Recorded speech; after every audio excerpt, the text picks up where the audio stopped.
السلام علیکم، آپ دیکھ رہے ہیں مبشر لقمان یوٹیوب چینل. میرا نام مبشر لقمان ہے اور بڑی امپورٹنٹ خبریں آ رہی ہیں ریجن کی. اب ایک بہت بڑی کامیابی ہے وہ محمد بن سلمان کو مل رہی ہے. جناب کراؤن پرنس جو ہیں سعودی عربیہ کے، محمد بن سلمان جو ہیں، انہوں نے بڑا سخت وقت بھی دیکھا کہ جب جو بائیڈن نے حلف اٹھایا تو اس کے بعد نہ صرف حلف لینے سے پہلے الیکشن کیمپین کے اندر بلکہ پریزیڈنٹ بننے کے بعد بھی انہوں نے محمد بن سلمان کے اوپر بہت سخت کلمات استعمال کیے.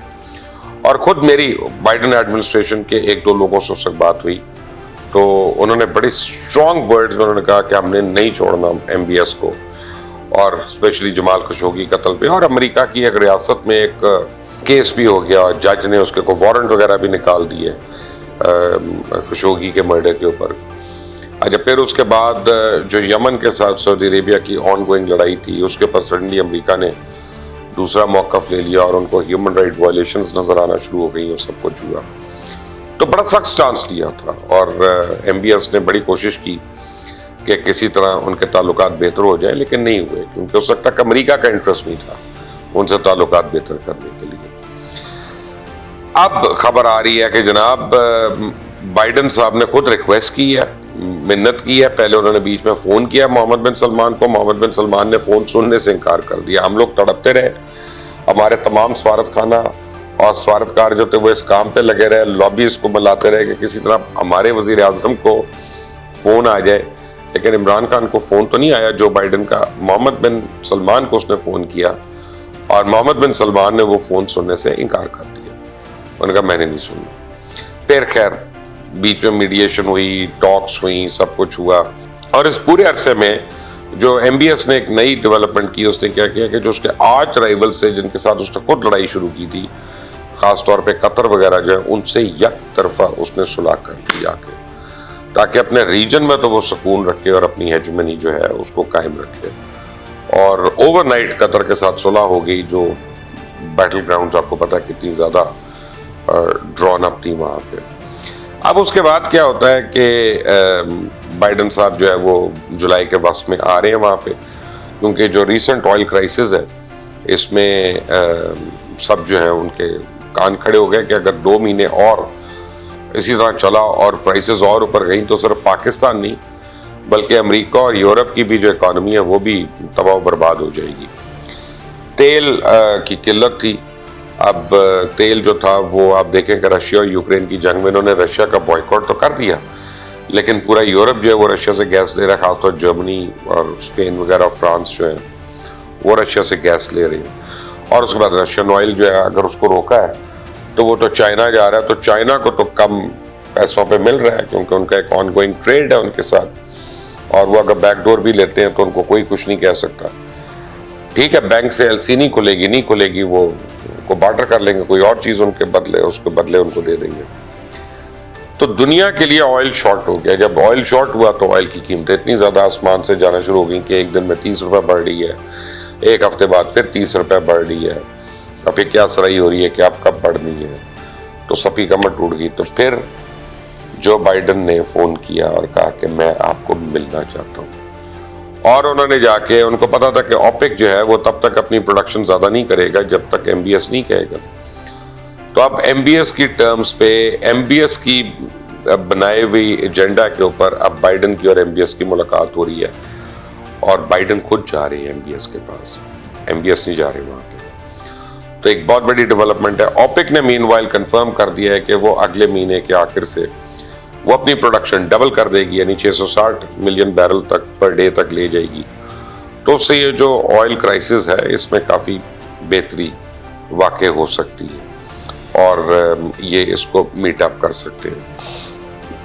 لیکن اب اس میں جو چیزیں ڈسکس ہونی ہیں، ایک تو آئل تو نمبر 1 ہے، اس کے بعد امریکہ کی بڑی خواہش ہے کہ کسی طرح سعودی عربیہ کے اسرائیل سے تعلقات بہتر ہو جائیں. اب اسرائیل سے اگر تعلقات ہو سکتا ہے، سعودی عربیہ پہلے خود نہ بہتر کرے بلکہ اپنے پیادوں کو آگے کرے کہ اچھا بھی شروع ہو جاؤ، تو پاکستان بھی لائن میں کھڑا ہے اس کے پیادوں کی حیثیت سے. تو آپ کو کبھی بھی کوئی خبر آ سکتی ہے. پھر یہ جو کموڈٹیز کی پرائس ہائیک ہوئی ہے، اس کو کنٹرول کرنے کے لیے باتیں ہوں گی کہ مڈل ایسٹ میں اور ریجن میں ان کو کیسے کنٹرول رکھے، امریکہ اس میں کیا مدد کر سکتا ہے. ایران کا جو نیوکلیئر ہے اس کو سب سے زیادہ جو پرابلم ہے وہ سعودی عربیہ کو ہے. تو اس کے خلاف سعودی عربیہ ایک جوائنٹ الائنس بنانا چاہ رہا ہے کہ جس میں امریکہ ہو, جس میں اسرائیل ہو, جس میں یو اے ای ہو, جس میں ٹرکی ہو, جس میں ٹرکی تو شاید نہ آئے لیکن 12 لوگوں کے نیٹو کا حصہ اس لیے اس میں انڈیا ہو کسی طرح, اور پھر وہ سعودیہ کی مدد کرے اور وہ ایران کے اس ایٹمی پلان کو اس کو وہیں پہ روک سکیں جہاں پہ وہ ہے. اب اس سارے اسنا میں ایک بہت بڑی ڈیولپمنٹ ہوئی ہے کہ سعودی عربیہ کے اس سال کے جو حج کے معاملات ہیں جو خاص طور ہندوستان سے آنے لوگوں نے, وہ مودی کی ریکمینڈڈ, مودی کے ایک جاننے والے کی کمپنی کو وہ سارے معاملات اس کے سپورٹ کر دیے گئے. تو اس کا مطلب ہے کہ سعودی عربیہ کوارڈ ممالک میں بھی اپنی جگہ بنا رہا ہے کہ انڈیا اور آسٹریلیا جب وہ بھی اس کے حق میں ووٹ دیں, جب امریکہ بات کر رہا ہوگا تو اس کے اپنے ایلائز جو ڈفرنٹ جگہوں پہ اس کے ساتھ ہیں وہ سعودی عربیہ کے لیے ووٹ ڈالیں گے جا کے اور سعودی عربیہ کے لیے بات کریں گے. فار دا فرسٹ ٹائم سعودی عربیہ نے اگری کر لیا یمن سے کسی طرح کا پیس ہو سکتا ہے. ابھی تک تو صورتحال یہ تھی کہ پچھلے 1 سال سے سعودیز کہہ رہے تھے کہ ہم سیز فائر ہے اور ہم نے یمن پہ اٹیک نہیں کریں گے اگلے اعلان تک. جو ہوتی باغی تھے وہ نہیں مان رہے تھے, وہ کہہ رہے تھے کہ تم نے جتنا مارنا تھا مار دیا, تم نے جتنی کوٹ چڑھانی تھی چڑھا لی, تو اب ہماری باری, ہم کیوں چپ, ہم کیوں پیس کریں تم سے, ہمارا تو انفراسٹرکچر تباہ ہو گیا, ہماری تو نسلیں تباہ ہو گئی, تو ہم تو نہ بیٹھیں گے نہ تمہیں بیٹھنے دیں گے. اور وہ ان کو ایران سے اب کافی فنڈ آ رہا تھا, اور ایران کو $450 بلین کی جو پائپ لائن کھلی ہے, ایک اکنامک پائپ لائن چائنا کے ساتھ, اس کی بڑی ایک مدد ہے. اور اس میں سے وہ یمن میں آئل ریفائنری بھی بنانے کی کوشش کر رہا ہے, اس میں اپنا ایک وہاں پہ فوجی اڈا بھی بنانے کی کوشش کر رہا ہے, تو وہ سعودی عربیہ کو فکر ہے. تو اب اس پہ انہوں نے کہہ دیا کہ جی ہم یونائٹڈ نیشنز کے آبزرویٹری ٹیم جو ہے اس کے انڈر بیٹھ کر ہم فیصلہ کریں کہ جو بھی ہمیں یو این ڈائریکٹ کرتا ہے. تو اس طرح سے یہ امریکہ کی بھی ایک بہت بڑی جیت ہوگی, یمن کی بھی جیت ہوگی, ایران کی بھی مورل وکٹری ہوگی, اور سعودی عربیہ کا پیچھا چھوٹے گا ایک ایسی جنگ سے یا خانہ جنگی سے جو ختم ہی نہیں ہو رہی ان سے. ہر چوتھے دن کبھی کہیں میزائل گر جاتا ہے, کبھی کہیں گر جاتا ہے, اور ان کی ملک میں انویسٹمنٹس کا پرابلم ہو رہا ہے, خاص طور نیوم سٹی میں جو انویسٹمنٹس وہ چاہ رہے تھے وہ ابھی تک نہیں ہو رہی. لیکن اس ساری گیم میں بائیڈن نے ایک اور کام کیا, انہوں نے اب کہہ دیا کہ جی اب ایویڈنس یہ مل رہا ہے, یعنی امریکن اسٹیٹ ڈپارٹمنٹ نے یہ کہا ہے کہ جی محمد بن سلمان کا اور جمال خشوگی کا آپس کا کوئی تعلق نہیں ہے, اور اس قتل کے اندر کوئی ایویڈنس زیادہ نہیں ہے. مجھے ہنسی آ گئی, آپ کو پتہ ہے کیوں آئی. اب میں اس کے علاوہ کیا کہوں کہ جہاں ملکوں کے انٹرسٹ ہوتے ہیں وہاں پہ ذاتی انا جو ہوتی ہے وہ نہیں چلتی, یا ذاتی ڈیسیجنز نہیں چلتے.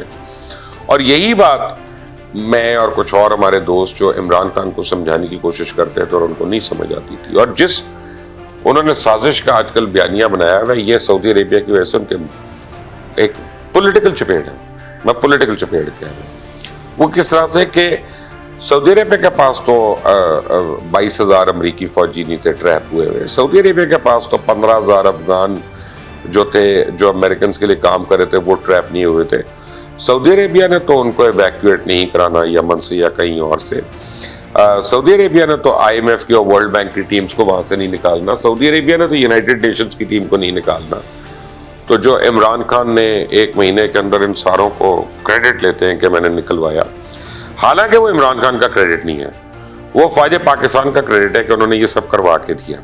لیکن عمران خان کی عادت ہے کہ کریڈٹ انہوں نے اپنے لیے رکھنا ہے اور بلیم جو ہے وہ دوسروں کے اوپر کرنی ہے کہ اگر میچ جیت گئے تو میری وجہ سے جیتے, اب میچ ہار گئے تو فلاں آؤٹ ہو گیا تھا تو اس وجہ سے ہار گئے ہم, تو اس وجہ سے وہ کریڈٹ دیتے نہیں ہیں. لیکن اس وقت اگر عمران خان میں ہمت ہوتی تو وہ ڈٹ جاتے.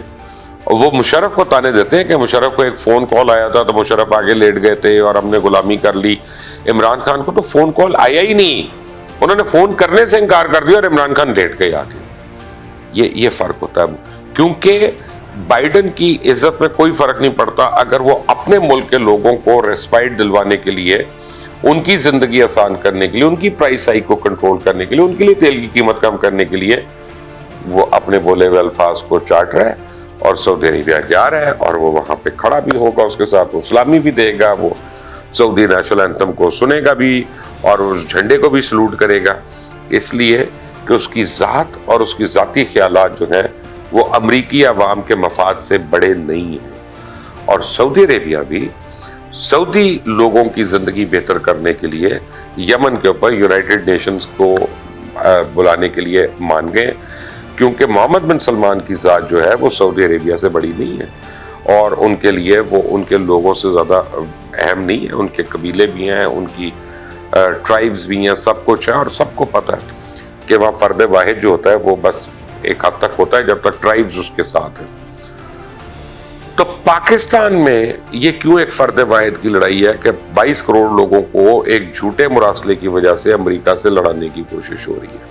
محترم، آپ 1.25 سال کوشش کرتے رہے، آپ نے اس ملک اور ٹیکس پیئر کے کروڑوں روپیہ خرچ کیا لابنگ میں کہ کسی طرح آپ کو فون آ جائے. آپ کو فون کیا آنا تھا؟ جب آپ کو موقع تھا کہ اس کے لیے بائیڈن خود آ جاتا یہاں پہ، تو اس نے تو انڈر سیکرٹری کو بھیج دیا اپنے، اور اسی پہ آپ خوش ہو گئے. وہ تو بل گیٹس جب آیا یہاں پہ تو اسی پہ آپ خوش ہو گئے. بل گیٹس کا بھی میں بتا دوں بل گیٹس کیوں آیا تھا. بل گیٹس اس لیے نہیں آیا تھا کہ وہ امریکی حکومت کے لیے کوئی پیغام لینا ہے یا کچھ کرنا ہے، وہ امریکن گورنمنٹ کے لیے کام نہیں کرتا. لیکن بل گیٹس آیا تھا کیونکہ ابراج کے اوپر جو کیس فائل ہوا ہے کرپشن کا، وہ بل گیٹس نے کیا تھا، اور وہ اپنے کیس کے اندر یہ تحقیق کر رہا تھا کہ پاکستان حکومت کو، کیونکہ پی ٹی آئی کی حکومت ہے، تو پی ٹی آئی کو عارف نقوی نے کتنی فنڈنگ کی.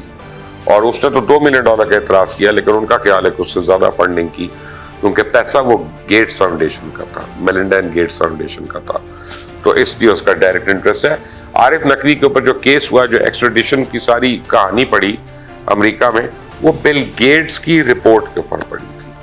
تو بہرحال عمران خان صاحب، بات یہ ہے کہ جب ملکوں کا انٹرسٹ ہوتا ہے نا، وہاں افراد میٹر نہیں کرتے، اور نہ کرنے چاہیے. جہاں پہ کرتے ہیں وہاں پھر ملک ہی تباہ ہوتے ہیں. خدا کے لیے اس ملک پہ رحم کریں، اور اپنی ذاتیات کے لیے اس ملک اور اس کے مفاد کو داؤ پہ مت لگائیں.